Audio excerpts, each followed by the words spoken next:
जोहार के सानाम को और मिट्टन नवा वीडियो रे आपे जो सगुन दाराम पे आपे को चलका मेना पे इन बेस रेगे मिनाइया आपे हो बेस रेगे मेना पे नोका सेता रे बेरेद कते आदो मिट्टन वीडियो बनाव लगे तेहना दो नवा मिट्टन बड़ाई होचो जोंग लगी जे चलावेन 22 तारीख हिलो जो यूपी रे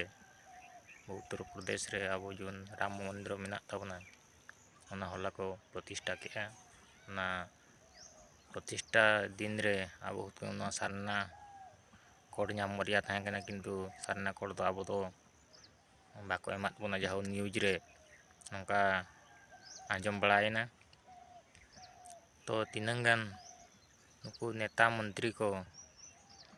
अडिगान पुइसे हंते खन को अउ कते ना बारीपदा रे अडिगान उत्सव मनाव का को जे ओना रे मेन दो हुयु कना जे अब दो सारना होर दो बन बांग कना आकमा को राममा को हिंदू कदिया से हिंदू कदिया को तो आको उत्सव अब पालन लेखान दो अब को हिंदू बना और सारना तो बांग कना कोड हो बाबन नाम दाड़े मेनते नोआ दो आको मिटन चाल कान ताको नोआ दो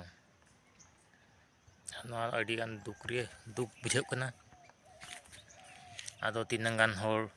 मेन तेको सारना कोड नाम तेको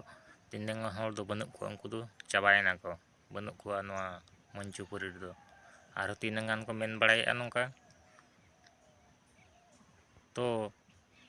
पुइसा दिकु ठेन दो पुइसा को जम लेखान दो जतो कमी हुआ दो चेत आदो मेना अब दो लातार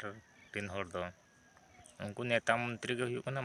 मारंग होर दो उनको के जदि को हानते नाते खान जतो को हानते नाते उनको बाको बुझो दाड़े कना मोटामुटी भाव रे पूरा जिनस वीडियो दो जस्ती दो बन इदिया और ओना कथा बड़ा जंग लगे के मिटन वीडियो आदुन बना के मिनी आपे न्यूज री आंजम ले नोका बन नेला दृश्य नो तो